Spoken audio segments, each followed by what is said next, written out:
Hi, and welcome to Across the Desk. This week, we have Joshua Till running for the Democratic ticket for U.S. House District 5 against Stephanie Bice. And he's my interview this week on Across the Desk.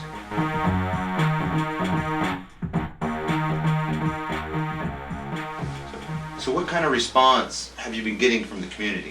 You know, it's actually been really interesting. One, there are the people who are excited about our race, but two, there are a lot of people who just don't like Stephanie Bice. Oh, yeah. Which, you know, politics is hard on anybody, but if you're not willing to show up and actually, build those relationships, and if you campaigned on being accessible and then you're not, people really don't appreciate that. Mm-hmm. And I think that's what she's done, and I think as many times as I hear people saying they're excited about my race, I hear as well, I just really don't like Stephanie Bice. We got to get her out of there. So,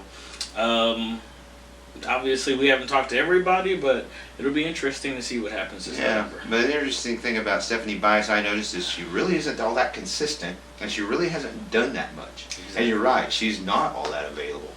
So, that's the difference with you, right? I mean, if you were going to be the U.S. representative for House District 5, you would be available. That brings up a good point. What kind of policy positions or what kind of things would you like to see happen in the House of Representatives? For sure. So, I mean, you know, the four pillars of our campaign are education, healthcare, infrastructure, and jobs. And all of those things are rooted in the 5th District.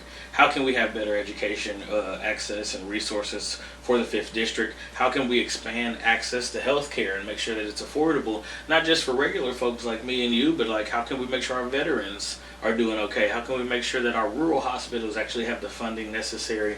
There's so many different situations where people are having to get life lighted somewhere else, and when those precious moments matter, not having healthcare very accessible is life or death. You know, there's infrastructure projects. We make some of the best trades folks in the country.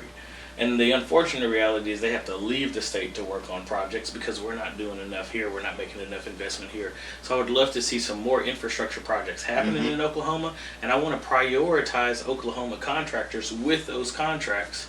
So I'm creating jobs that way. And I think that there are a lot of jobs that we can bring in. Yeah. But the state, unfortunately, is an embarrassment with our governor currently. Yeah. And so some of these holding back on ARPA funds that could have been used for, especially things like infrastructure. And, well, that's one of the things they passed, right? Exactly. Rural broadband that they've been holding up for the last 8 months on ARPA funds. So.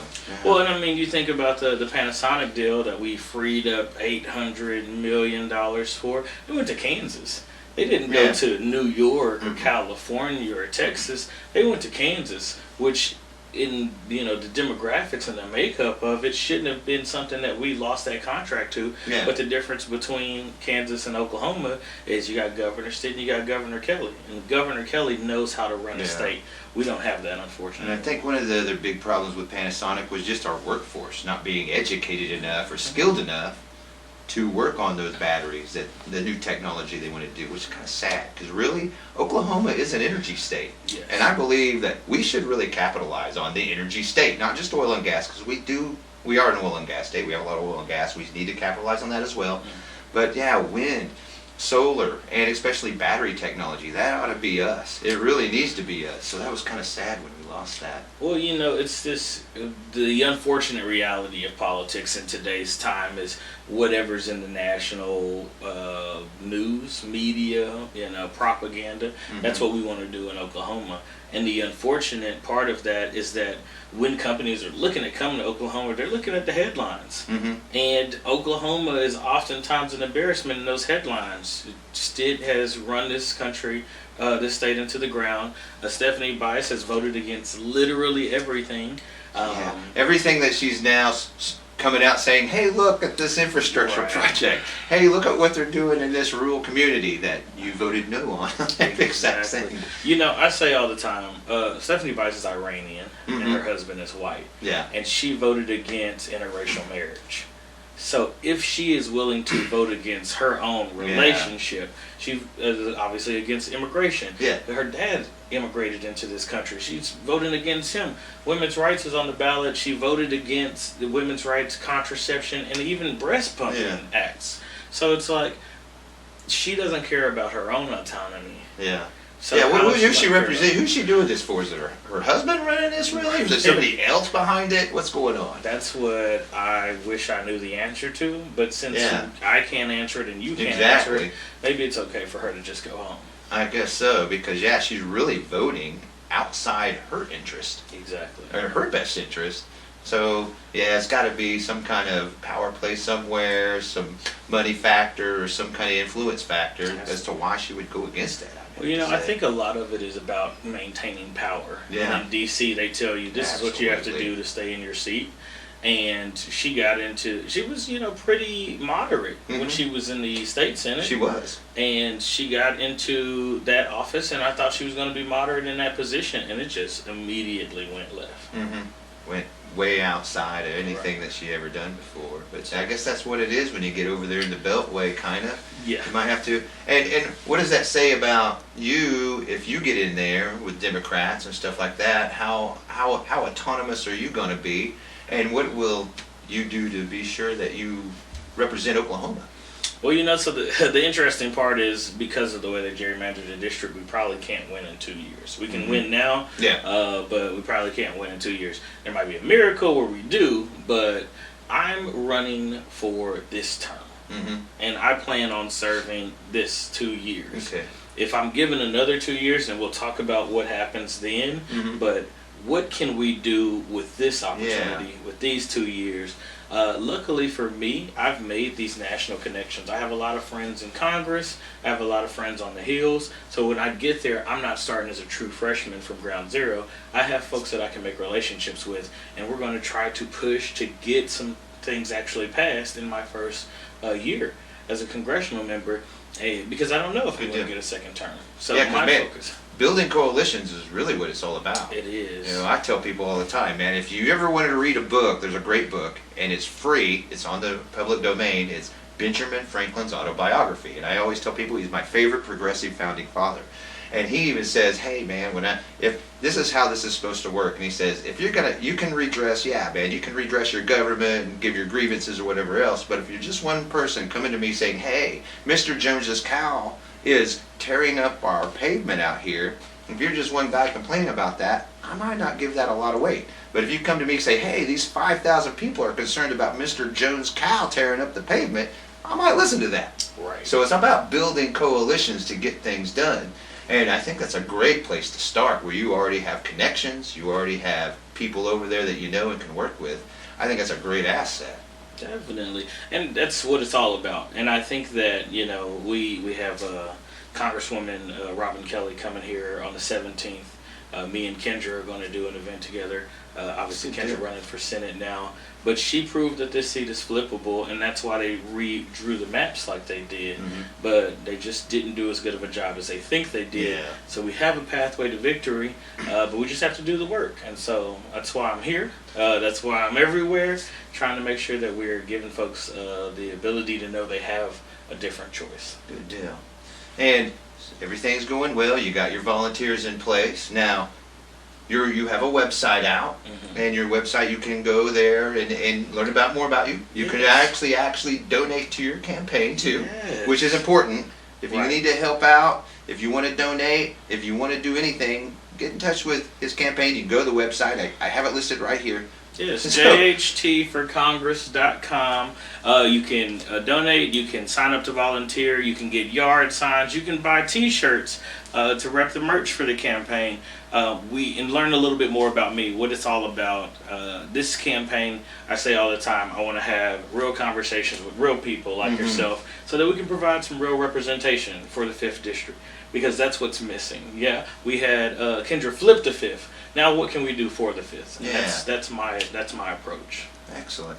And how long have you been campaigning now? When did you start? When did you file and all that stuff? And so we filed in March. I had been having conversations with Kendra last year about whether or not she was going to run, because if she wasn't going to run, I'm the 5th District Democratic Party chair, as well as a candidate.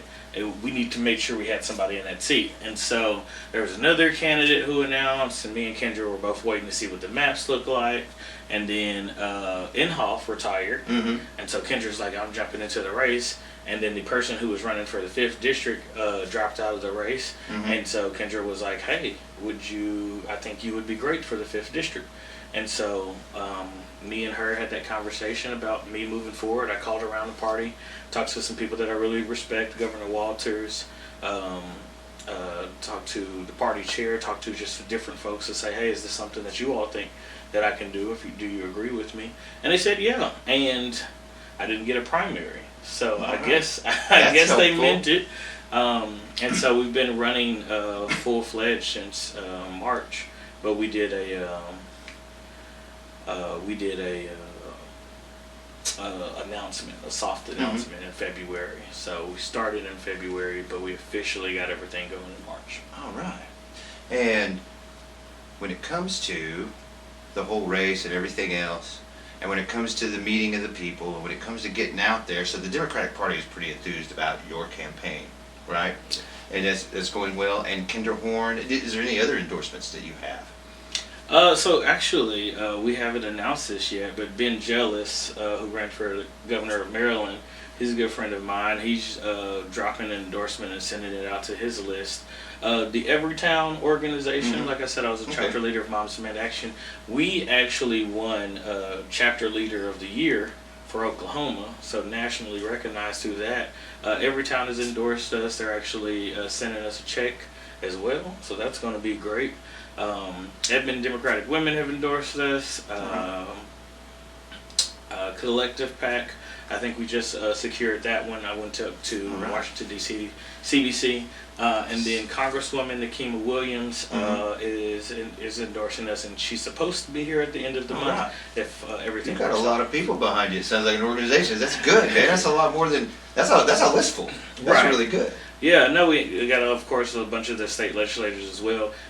I've been doing work within the party and within the Democratic institution for a number of years, and so it is great to have the support of so many people that I really respect. All right. So, getting off of this now here, as we're going down to the waning part of this interview, I'd like to get some personal points. Now, your cousin is Emmett Till, is that correct? Yes. And there's a documentary coming out, is that correct too, at the end of the month or something like that? A feature film. A feature film. Actually, so they've adapted that documentary into a feature film.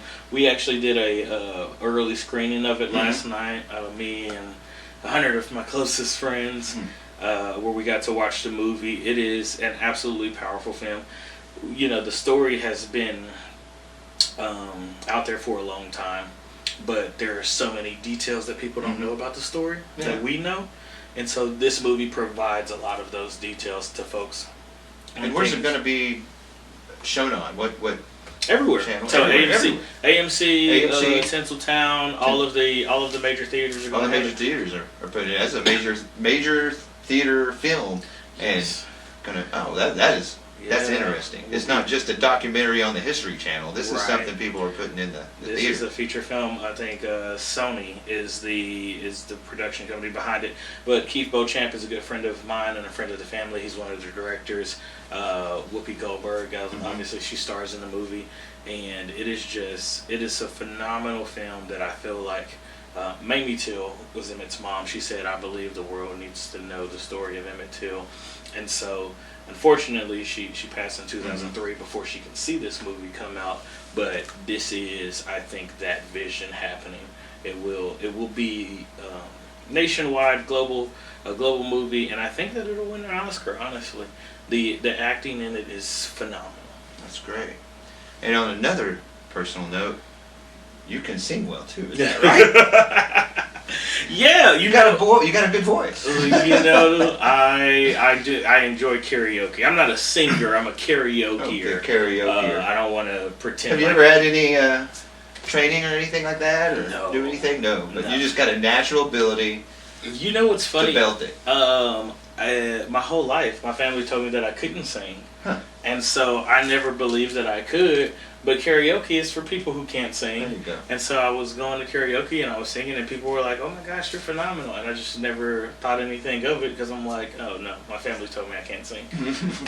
Funny enough, we're doing a voter registration drive tomorrow from 7 to 9. 7 to 9.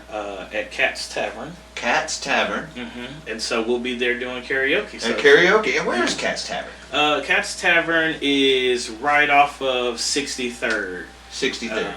63rd and right off of 63rd and Western. Western, 63rd and Western. Cat's Tavern. Cat's Tavern. So if you're not doing anything, come hang out with us. All right. 'Cause Sing. I can sing a little. I'm not too bad. We can start a whole nother There show you go. with this. Right, I know.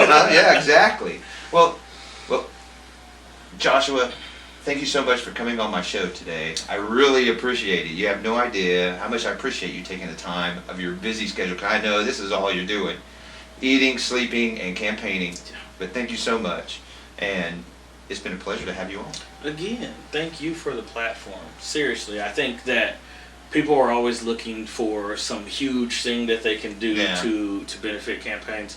But something like this that started off small was just you trying to create this platform. And next thing you know, I got 4,000 people watching it. There a you month, go. You know? See? Each show gets probably about 300 to 500 views over about a 4-week period, which is actually pretty decent. You know, you got to think, hey man, if you think that this was like a hall with those people in it, hey, that's how many people you're reaching. You can get 500 people in a place. They talk to them.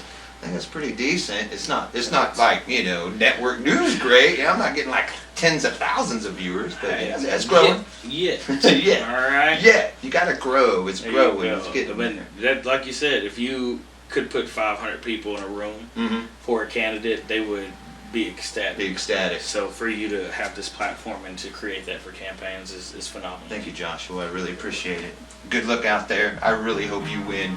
I really do. Thank you, my friend. Thanks. This is Across the Desk, and we'll see you next week.